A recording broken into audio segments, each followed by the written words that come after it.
Você quer conhecer a história de uma mulher, catadora de papel, moradora de uma favela, que se tornou a escritora de um dos best-sellers mais famosos do mundo? Então você não pode perder esse vídeo. Além de tudo isso, você ainda vai conhecer também um pouco mais sobre a vida de muitos brasileiros e uma história que, mesmo escrita da década de 50, ainda não perdeu a sua atualidade e que aborda temáticas sociais tão importantes para o nosso país. Vamos lá? Vem conferir!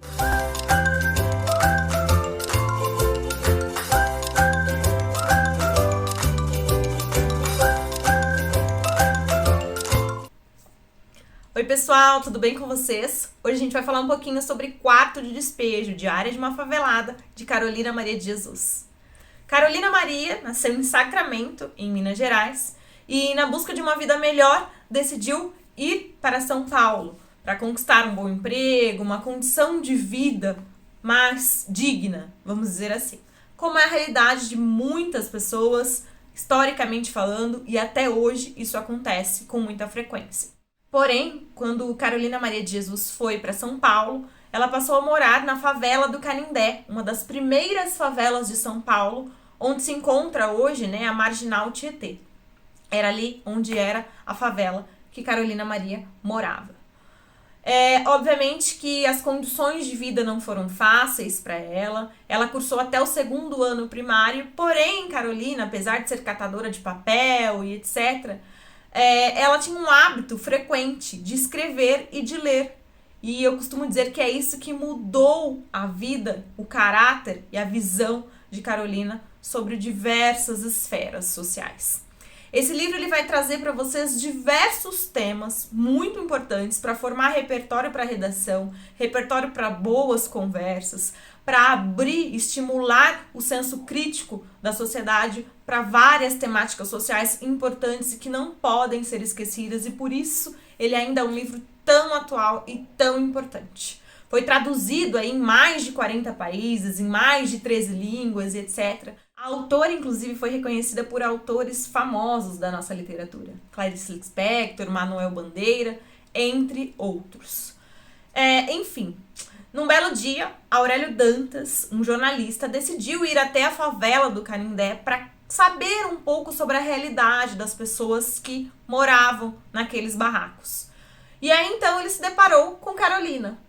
E ele descobriu, quando ele se deparou com ela, que ela carregava vários papéis. Ela era catadora de lixo, mas ela carregava junto com ela vários papéis, cadernos, folhas encardidas e tudo mais. E ela escrevia nessas folhas. E aí, então, ele descobriu que ela tinha o seu próprio diário. Ou seja, a reportagem que ele precisava já estava pronta. Uma moradora da favela que vivenciava tudo aquilo todos os dias, rotineiramente, já havia escrito sobre aquilo. Então ele só precisava lapidar um diamante que estava escondido no meio da favela do Canindé. E foi exatamente isso que aconteceu. A Aurélia descobriu Carolina Maria de Jesus, começou a mencionar um pouco sobre ela nos jornais, etc. Até então decidiu publicar o livro Quarto de Despejo, Diário de uma Favelada. Quarto de Despejo é um livro muito interessante. A temática central dele é a questão da miséria, da fome, algo que precisa, obviamente, ser levado em consideração, mas a Carolina Maria de Jesus, ela praticamente personifica a fome dentro do livro. Ela fala várias vezes, em vários dias, inclusive pela repetição desses termos a respeito da fome, etc. Algumas partes foram até suprimidas, retiradas do livro, porque realmente é o que mais trazia sofrimento para ela e para os filhos. Ela era uma mulher preta, marginalizada, periférica. Então, um contexto muito complexo para se tornar alguém de destaque na sociedade, que era o grande sonho dela. Ela queria realmente sair da favela, dar uma condição melhor para os filhos, tirar eles da miséria e de toda aquela condição de violência, de marginalização, de sofrimento e várias outras circunstâncias cruéis que ocorrem dentro da narrativa. O diário foi escrito entre 1955 e 1960, basicamente é o último dia em que ela escreve, com algumas lacunas, porque em alguns momentos ela repete muitas vezes a mesma informação e por motivos de doença, de fraqueza, nem sempre ela consegue escrever com uma determinada frequência. Nesse período, nosso país estava passando, né, por um processo de modernização econômica, de reprodução massiva da desigualdade e várias outras circunstâncias que corroboram para que ela aborde essa temática política também dentro do livro. Ela costuma mencionar que os políticos só procuram os favelados quando eles precisam de votos, ou seja, uma negligência governamental com as zonas periféricas das cidades.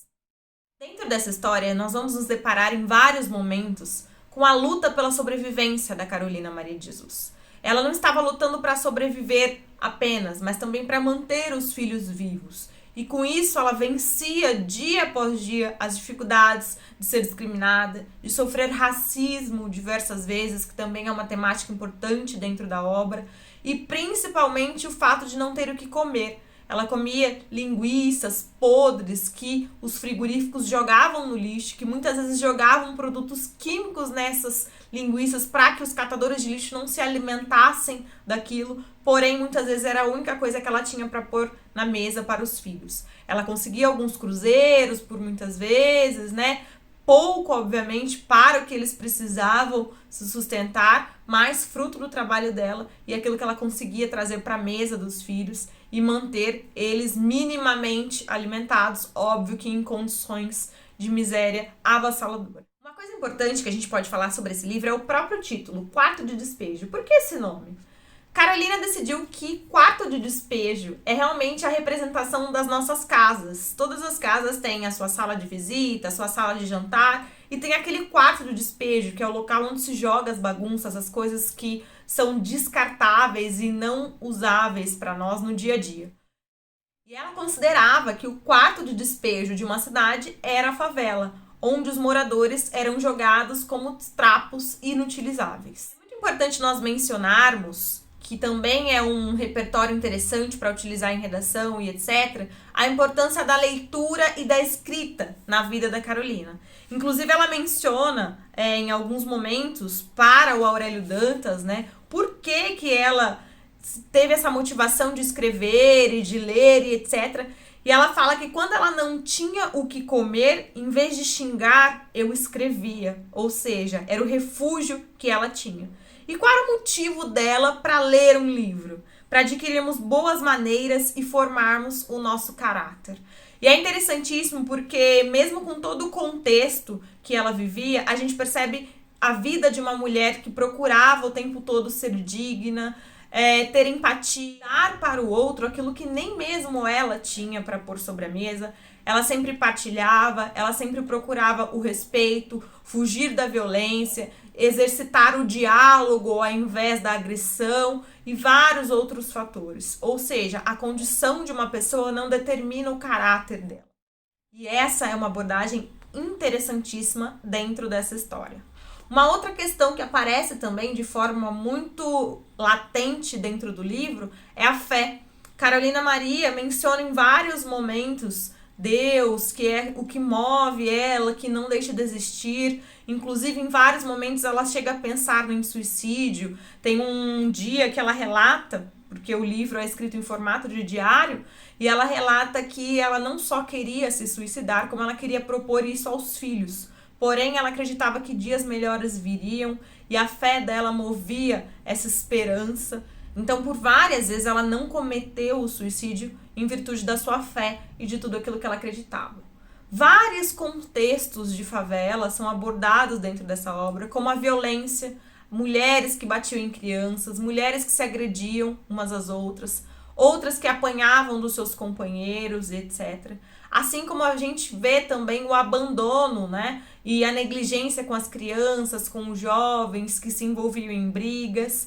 A gente vê também a abordagem acerca da prostituição, assim como também da pedofilia. Tem um dia no livro onde a Carolina relata o fato de um pai estar abusando sexualmente da sua filha e obrigá-la a ter relações sexuais com ele. Outro aspecto importante abordado também dentro dessa obra é a vida das mães solteiras. Carolina era mãe de Vera, de João José e de José Carlos. E em diversos momentos a gente pode notar que ela não recebia assistência dos pais para ajudar a dar uma qualidade de vida para esses filhos. O pai da Vera, inclusive, era um homem que era rico, né, segundo o que ela menciona ali para nós, ou seja, tinha uma boa condição de vida, porém, através de muitos pedidos, somente quando a situação estava muito séria, que ela recebia a ajuda dele. Inclusive, ele pede para que ela não mencione o nome dele dentro da obra, para que ele não venha ser conhecido publicamente e essa negligência dele não venha ser conhecida também.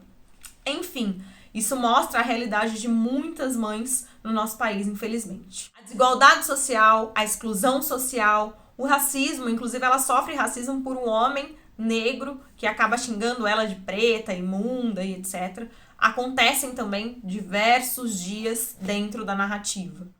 E o mais interessante é que esse livro mostra a literatura como uma estratégia de resistência de uma mulher preta, favelada, que sofria racismo e diversas outras coisas diante da sociedade. Em momento algum, ela desiste da vida por conta disso, mesmo que esse pensamento acabe permeando, né, a vida dela e tudo mais. Pelo contrário, ela se agarra nessa ideia de dar uma condição melhor para os filhos, de sair da favela, de tirar eles desse contexto de violência. Os filhos chegaram a sofrer uma situação dentro da obra onde uma vizinha jogou fezes nos filhos. Então, realmente, né, é um contexto muito complicado em que a Carolina vive e que ela quer sair daquilo o tempo todo e que, apesar de acordar todos os dias praticamente por volta das 4, 5 horas da manhã para catar papel, para pegar linguiças no lixo do frigorífico e etc., ela ainda arrumava tempo para ler, para escrever, para cantar e tudo mais. Ou seja, ela ainda tinha esperança de uma vida melhor. Ela não ficava ociosa, esperando que as coisas acontecessem, que caíssem do céu. Ela buscava melhorar, se não fosse financeiramente, com o seu caráter, evoluir, né, mentalmente e emocionalmente, para que ela pudesse transferir isso para os filhos. E isso é muito importante, porque mostra para nós que muitas vezes o tempo nos é vasto e nem sempre nós sabemos aproveitá-lo da melhor forma. E que nada justifica uma conduta equivocada, o fazer mal ao outro, o ser egoísta, porque a Carolina, mesmo em condições totalmente indignas de vida, buscava sempre ser exemplo, não só para os filhos, mas para todos aqueles com quem ela morava. Por muitas vezes também ela procura não se relacionar com homens, ela até menciona o fato de ter um sentimento por alguns deles que aparecem ali dentro da narrativa, porém ela prioriza sempre ela e os filhos, o trazer um bom sustento para os filhos. E para ela, se ela não conseguir isso, ela não é digna de conquistar outras coisas. É a isso que ela se dedica dia a dia dentro dessa história. Ela tem um olhar muito crítico, muito inteligente, muito ácido por muitas vezes e muito sensível sobre todas essas questões. Então é uma leitura, obviamente, que muito chocante, porque é uma realidade a qual nós não estamos acostumados a ver com tanta clareza, mas também é uma leitura leve, é uma leitura que nos envolve. Tem uma ideia muito perspicaz. Carolina realmente era uma mulher dotada não só de muita criatividade, como de um intelecto acima da normalidade, principalmente do contexto social ao qual ela vivia. Então não deixem de ler essa obra, eu garanto que vai acrescentar muito para todos vocês, não só na produção de textos, não só para vestibulares, mas também para tornar cada um de nós seres mais reflexivos, que entendem o nosso papel dentro da sociedade, que possamos ser gratos por aquilo que temos, assim como Carolina, Maria de Jesus, sofrendo miséria, fome, desigualdade social, violência, discriminação, racismo, né? Diversas outras coisas que acontecem dentro dessa narrativa, buscava ser. Ou seja, uma mulher que foi exemplo o tempo todo, não só para os filhos, mas para toda uma sociedade. Ela recebia muitos pedidos de ajuda dos próprios favelados e ela, obviamente, atendia a esses pedidos, o que acabou ocasionando uma vida um tanto quanto tumultuada, mesmo após a sua saída da favela. Nós finalizamos mais uma resenha, espero que você tenha gostado. Se você gostou, deixe seu like, compartilhe esse vídeo com mais pessoas, porque eu tenho certeza que quem ler esse livro vai ter uma transformação na sua vida. E como diria Carolina Maria de Jesus, quem não tem amigo, mas tem um livro, tem uma estrada. Então, utilizem essa estrada e abram novos caminhos, novos olhares na vida de todos vocês. Então é isso, pessoal. Tchauzinho, beijo, até a próxima.